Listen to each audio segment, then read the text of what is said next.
Hey YouTube, how's everybody doing today? Hope everybody's good. I'm doing great. I cannot complain.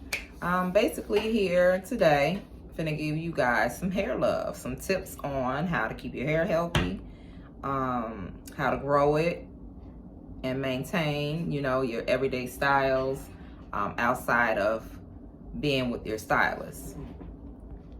So we're gonna get into that.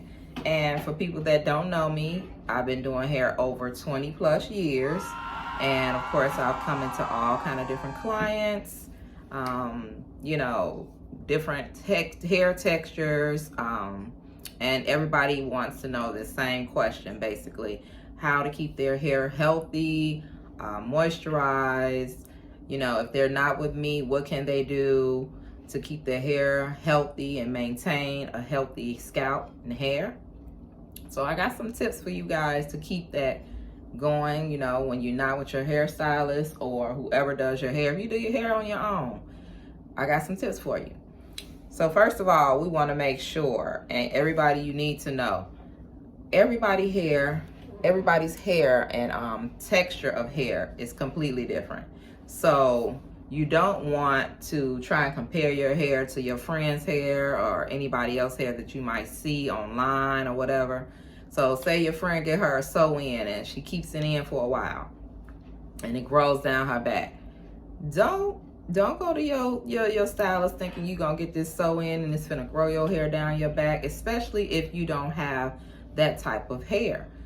That person hair might do well being braided up and braided up for months, and with another person, their hair might do horribly. They might not do well with having hair braided for months, and it might break, it might dry out. So your hair texture and your health of your hair is completely different than another person. So that's the main thing you want to always remember and stay focused on, is that your scalp and your hair is not going to be like the next person's. Keep that in mind. That's your first tip on healthy hair. Don't compare your hair to anyone else's. Very important. But the main thing for your scalp is to promote cleansing.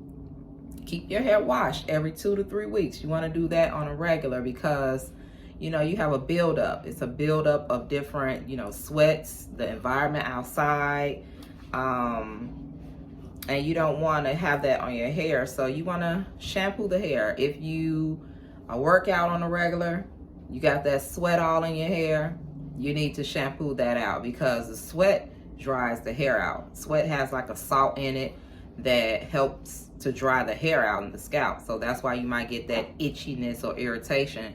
You don't want to be patting on your head and scratching it. That's really irritating at times. I know we all know that, ladies. So that's one thing. Let's see. And after you do a good shampoo, you always want to follow up with a conditioner. Never shampoo your hair and don't condition it. That is a no-no. So make sure you find a conditioner that works for your hair, something that's going to lock the moisture in, and that's good to touch. When you touch your hair, putting your conditioner in, if it's a good conditioner. If the hair feels good, it loosens up the curl or whatever kind of texture you have, you can tell basically if it's doing good for your hair. So do not shampoo your hair without conditioning it after. That is definitely it's gonna hurt your hair if you don't lock in some kind of moisture after you've washed out some of the natural oils from your own hair. So definitely condition it. So now we're gonna get into the different protective styles that you can use to put in your hair during maybe the winter months or whenever you just don't want to do your hair. They have plenty of protective styles out now that will keep the stress off your everyday hair doing. You got your braids, your box braids, your knotless braids, feed ins, whatever, and then you have your crochets and your sew-ins. So with the crochets and the braids, you want to make sure you oil your scalp. You know, you don't want to overdo it because that will build up and you'll get the itchies as well. And you can do a light shampoo to your braids, I'll say. Something light, nothing harsh where you want to it's going to loosen up the braids or mess up the style. But definitely when you're doing protective styles like crochets and braids, make sure you're oiling your scalp at least 2 or 3 times a week, because the hair isn't getting any really attention at all underneath these braids or crochets. You want to make sure you oil it. Use some kind of moisturizer, moisturizing oil to lubricate your scalp. And then when it comes to the sew-ins, you know, it's going to be a little tricky with that. With the sew-in, it's kind of more like your hair. You get your braid, you braid the hair down, sew the hair on, and so you can maybe put some drops or something throughout the scalp, through the braids every now and then, but nobody wants a greasy sew-in at all, because you're not going to get that bounce. Your hair is going to be flat to the head. It kind of ruins the sew-in. So sew-ins are a little different. They're cool, they're pretty, you know, but you don't want to oil your sew-in. But you definitely can go back to the salon, have your stylist shampoo your sew-in. That is, I think, that is a must, I say. You know, if you're gonna wear your sew-in for 3 months or 2 months, go get your hair shampoo, because it's just like, it's your scalp. It's just like your skin. You don't want to not shampoo or wash your body for 2 months, just leaving something there. So shampoo your scalp. Go in, get your sew-in shampoo, maintain. That way you keep a healthy hair and scalp underneath this protective style. And yeah, and I think I basically hit on most of the things that will help your hair stay healthy. Oh, another thing, your diet. Of course, we all might not have good eating habits and stuff like that, or drinking, because water is like the main thing you might want to consume, because it helps the hair. You know, whatever you put in your body, it comes out in the hair. So, you know, you might be stressing, it's your eating, you need some water. Incorporate all these things in your body and it will help the hair as well. So drink you some water today, y'all. Drink that water. Hydrate your body, hydrate your hair. That's some good stuff to do.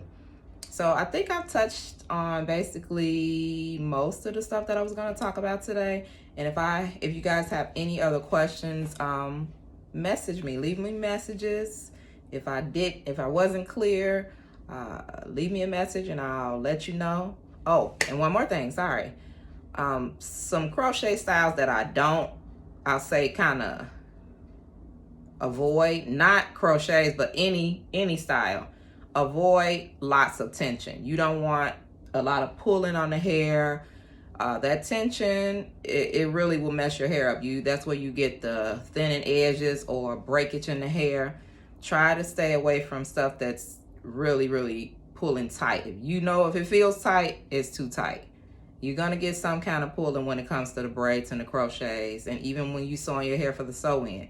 But it shouldn't be extreme. And you know what that is. You can feel it. It's a total difference. You know when somebody is braiding the hair, okay, cool. And when it's just over the top, like, oh my God, this tight. You got a headache for 2 or 3 days. Take it out. It's all right. You paid that money, take it out, because you don't want to lose those edges. You don't want breakage. And that could be like a lifetime of scarring, because who wants the edges gone? Okay, guys, so I hope I helped some people today.